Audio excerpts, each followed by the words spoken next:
Welcome to SCOTUScast, a project of the Federalist Society for Law and Public Policy Studies.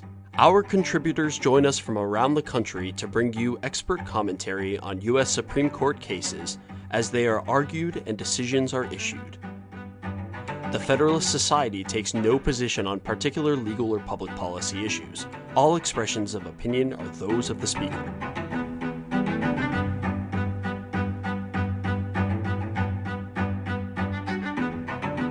Thank you for joining us for this post-argument episode of SCOTUScast, Armed Career Criminal Act and Serious Drug Offense Edition. I'm your host, Grace Gotchling. On February 26, 2020, in a 9-0 decision, the Supreme Court decided Shular v. United States, rejecting the defense argument that Florida's unique drug laws cannot be used to enhance a federal sentence. At issue was a federal statute known as the Armed Career Criminal Act, which imposes a mandatory 15-year sentence on defendants convicted of federal firearms-related felonies if they have 3 or more prior convictions for, quote, serious drug offenses or violent felonies. In 2017, local law enforcement officers executed a search warrant at the Florida home of Eddie Shular, who was the target of a drug trafficking investigation being conducted by the DEA. During the search, the officers seized a firearm from a bedroom closet. Because Shular was a convicted felon, he was charged under federal law with the crime of being a felon in possession of a firearm. He pled guilty to that offense, and because he had more than 3 prior convictions for serious drug offenses, he was sentenced to the mandatory minimum of 15 years in prison under the applicable federal statute. He appealed his sentence, arguing that because under federal law none of his state convictions would qualify as a serious drug offense because the relevant state laws did not require that the government prove that Shular had knowledge of the illicit nature of the substance, and the Florida crimes were therefore broader than the generic drug offense analogs under federal law. The 11th Circuit upheld his conviction and sentence, rejecting the application of the categorical approach to defining serious drug offenses and holding that the ACCA definition requires only that the predicate offense involves certain activities related to controlled substances. The Supreme Court affirmed, holding that the phrase serious drug offense requires only that the state offense involve the conduct specified in the statute and does not require that the state offense in question match certain generic drug offenses under federal law. The opinion was written by Justice Ginsburg, with Justice Kavanaugh filing a concurring opinion. And now, to discuss the case, we have Gregory Brower, shareholder at Brownstein, Hyatt, Farber, and Schreck.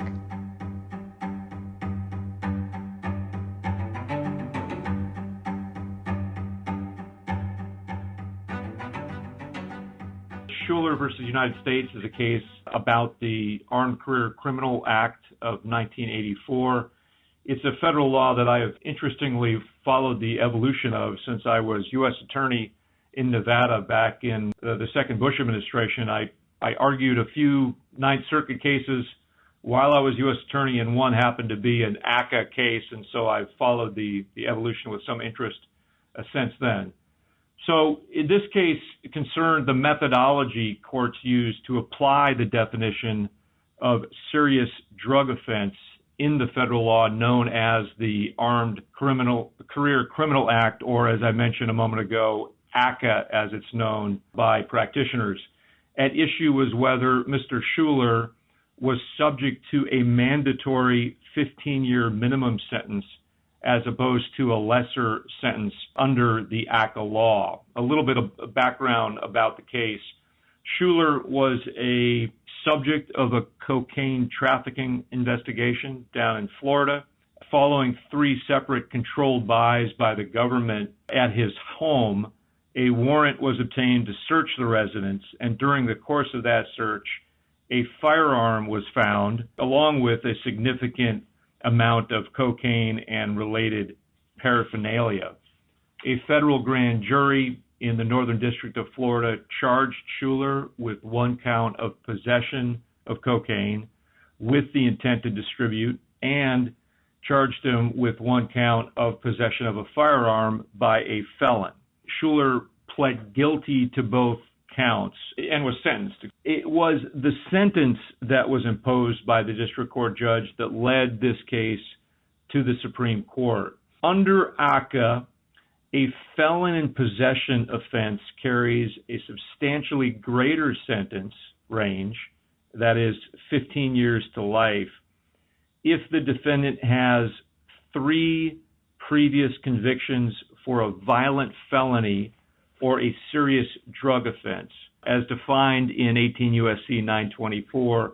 And as I mentioned at the outset, this case was about the serious drug offense part of ACCA. Because Shular had 6 prior drug offenses under Florida law, a probation office calculated his guideline range in the federal case for both counts to be between 180 and 235 months, or a minimum of 15 years. The district court agreed, and under ACCA did sentence Shular to 15 years. Shular appealed. The 11th Circuit affirmed, and Shular successfully sought Supreme Court review based upon the fact that the court deemed there to be a circuit split, with the 9th Circuit recently having decided the United States versus Franklin case, in which it applied a different analysis and test under ACCA than did the 11th Circuit in this case. So on appeal to the Supreme Court, Shular argued that the district court erred in concluding that his Florida drug offenses constituted serious drug offenses under ACCA. He argued that because the court did not apply the correct, in his view, the correct categorical approach to the analysis, meaning that only state offenses that categorically match their generic analogs satisfy the statute. So that was Shular's argument to the Supreme Court. The government argued that the 11th Circuit was correct in determining that Shular's prior convictions under Florida law were in fact serious drug offenses under the federal ACCA law. DOJ's argument was relatively simple. The government argued, A, that ACCA defines serious drug offense to include an offense under state law involving the manufacturing, distribution, or possessing with intent to manufacture or distribute a controlled substance. And that involving language, that word involving we'll get to a little bit later, that's right out of ACCA, and that was key to the government's argument and ultimately to the court's decision. DOJ also argued that the subject Florida statute under which Shular was convicted provided that it is, I'm paraphrasing here, it is unlawful to sell, manufacture, deliver, or possess a controlled substance. So arguably, substantially the same sort of violation between the underlying state convictions and the federal law in question. DOJ argued that the 11th Circuit was correct in finding a conviction under the subject Florida law satisfied the ACCA definition, and so the 15-year mandatory minimum enhancement applied. So far, it seems like a pretty simple case, but it gets a little bit more complicated. Shular argued that only state offenses that contain a specific mens rea element can satisfy the ACCA definition of serious drug offense. He argued that under the categorical approach adopted by the Supreme Court in the Taylor case, to determine whether a prior state conviction was for a violent felony, a court must identify a generic analog, and that same approach should apply to drug cases as well. The Supreme Court articulated the question presented as follows. Does the ACCA's serious drug offense definition call for a comparison to a generic offense? The court decided that the answer is no, holding instead that the serious drug offense definition requires only that the state offense involve the conduct specified in the federal statute. Now, the court acknowledged, again, that there was a split, at least between the 11th and the 9th Circuits, and as a result, granted review in this case. In this case, in Shular, the parties, as the court made clear in its opinion, agreed that the enhancement in ACCA requires a categorical approach, but pointed out in its opinion that the parties disagreed on the details or exactly what type of categorical approach should be applied. As I mentioned a moment ago, Shular argued for a generic offense matching exercise wherein the court would define the elements of the generic offense and then compare them to those elements of the state offense. The government's view was that a court should simply ask whether the state offense in question includes the type of conduct in the federal definition of serious drug offense. In this case, the court found that the government's interpretation was the correct one, given that the statutory text of 924 and the context mandated the conclusion that Congress likely intended that ACCA be applied to all offenders who engaged in certain conduct, in this case, the distribution or attempted distribution of a controlled substance. There was also a rule of lenity argument proffered by Mr. Shular. He argued that the ambiguity of the statute required that the rule of lenity be applied. The court found no such ambiguity for the rule of lenity to resolve. And in fact, this rule of lenity argument did cause Justice Kavanaugh to write a separate concurrence in which he emphasized why the rule of lenity didn't apply. Justice Kavanaugh sort of gave a shout out to the late Justice Scalia's views on the rule and when it should and should not be applied.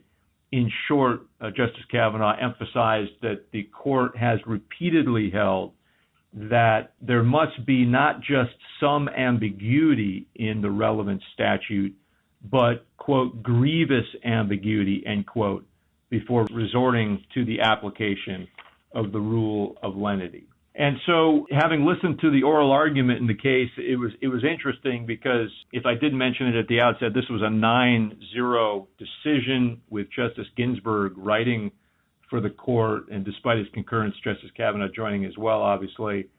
And while we see plenty of 9-0 decisions each term, rarely do we see cases in which the court seems so unified in its inability to understand the petitioner's argument. And that was certainly the case here, having listened to the oral argument. From Justice Alito to Justice Sotomayor, the court seemed to be unified in, to the point that one wonders why cert was granted. The explanation, of course, as I mentioned, is that there was at least a minor split between two circuits. And in fact, during oral argument, as oral argument went on, the court, and specifically Justice Breyer, seemed to be intent on raising some hypotheticals, somewhat far-fetched hypotheticals that put the government lawyer on his heels a little bit in an effort to explain why they were far-fetched hypotheticals. But it seemed to be more of an exercise by Justice Breyer than any kind of serious doubt on his part as to the correctness of the government's position in the case. And so overall, not the most significant criminal law case of the term, but one that probably, at least for now, puts to bed any question about which categorical approach should be applied to ACCA cases. And with a 9-0 unanimous decision, resolves the small split between at least two circuits. Thank you for listening to this episode of SCOTUScast. SCOTUScast is a project of the Federalist Society, a not-for-profit educational organization of conservative and libertarian law students, law professors, and lawyers, founded upon the principles that the state exists to preserve freedom, that the separation of governmental powers is central to our Constitution, and that it is emphatically the province and duty of the judiciary to say what the law is, not what it should be. Don't forget to subscribe to our podcast series, including SCOTUScast and Practice Group podcasts, on iTunes or Google Play. For an archive of past podcasts, as well as audio and video of past Federalist Society events, please visit our website at fedsoc.org/multimedia. That's fedsoc.org/multimedia.